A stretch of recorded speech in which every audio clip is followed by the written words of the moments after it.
السلام علیکم، آپ دیکھ رہے ہیں GK7 ورلڈ نیوز۔ چلتے ہیں آج کی اہم خبروں کی جانب۔ مرکز اسلامک سینٹر گلزار مدینہ میں 11 یونان میں سالانہ محفل پاک شہدائے کربلا کا روح پروری انعقاد۔ حضرت امام حسین علیہ السلام شہدائے کربلا کی عظیم قربانیوں کو شاندار انداز میں خراج عقیدت پیش کیا۔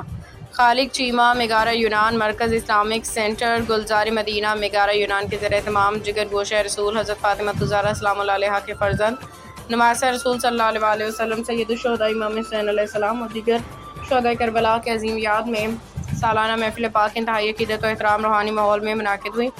اس بابرکت اجتماع میں پاکستانی، کشمیری، بنگلہ دیشی اور دیگر مسلم کمیونٹیز سے تعلق رکھنے والے عاشقان رسول نے بڑی تعداد میں شرکت کی۔ امام حسین علیہ السلام اور شہدائے کربلا کی لازوال قربانیوں کو بھرپور خراج عقیدت پیش کیا۔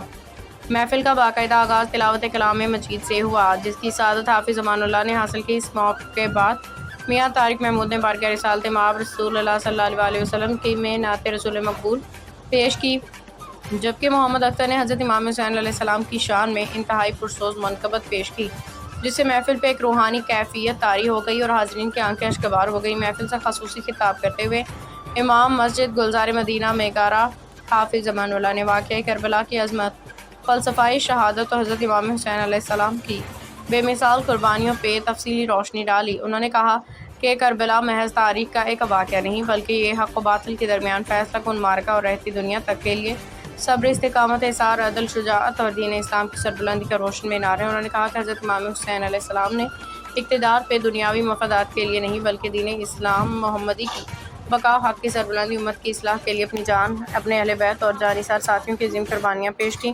آپ نے ظلم، جبر اور باطل کے سامنے سر تسلیم میں خم کرنے کے بجائے شہادت کو گلے لگا کے رہتی دنیا تک یہ پیغام دیا کہ ایک سچا مسلمان حق و صداقت پہ کبھی سمجھوتا نہیں کرتا۔ حافظ امان اللہ نے کہا کہ میدان کربلا میں شدید پیاس، بھوک، مصائب اور دشمن کے نرغے میں بھی نماز کی ادائیگی اس وقت کی روشن دلیل ہے کہ اللہ تعالیٰ کی عبادت، دین کی حفاظت اور حق پہ استقامت ہر حال میں مقدم ہے۔ حضرت امام حسین علیہ السلام کی مبارک زندگی صبر، تقویٰ، اخلاص، عدل، شجاعت اور رضا الہی کا بہترین نمونہ ہے۔ انہوں نے اپنے خطاب میں احادیث مبارکہ کا حوالہ دیتے ہوئے کہا کہ رسول اللہ صلی اللہ علیہ وسلم نے حضرت امام حسن علیہ السلام، حضرت امام حسین علیہ السلام کی عظمت بیان کرتے ہوئے کہا، حسن اور حسین جنتی نوجوانوں کے سردار ہیں۔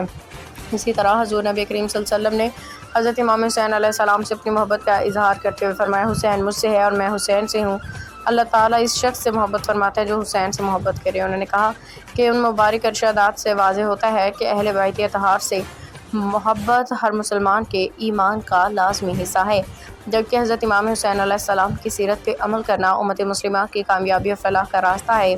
مقرر نے اس بات پہ زور دیا کہ واقعہ کربلا ہمیں ظلم، ناانصافی، جبر و باطل قوتوں کے خلاف ڈٹ جانے، حق و انصاف کا ساتھ دینے، نماز کی پابندی، صبر و استقامت، احسار کی قربانی، اللہ تعالیٰ کی رضا کو ہر خواہش پہ مقدم رکھنے کا عملی درس دیتا ہے۔ آج امت مسلمہ کو حضرت امام حسین علیہ السلام کے کردار، اخلاص، شجاعت اور قربانی کے جذبے کو اپنی انفرادی اجتماعی زندگی میں اپنانے کی اشد ضرورت ہے۔ محفل کے اختتام پہ شہدائے کربلا کے درجات عالیہ کی بلندی، امت مسلمہ کے اتحاد و اتفاق، عالم اسلام میں امن و سلامتی، پاکستان اور یونان کے ترقی و خوشحالی اور پوری انسانیت کی فلاح و بہبود کے لیے خصوصی دعائیں کی گئیں۔ آخر میں مرکز اسلامک سینٹر گلزار مدینہ میگارہ کی جانب سے محفل میں شرکت کرنے والے تمام معزز مہمانوں، علماء کرام، عاشقان اہل بیت علیہ السلام اور شرکائے محفل کی لنگر حسینی سے پرتکلف توازی کی گئی۔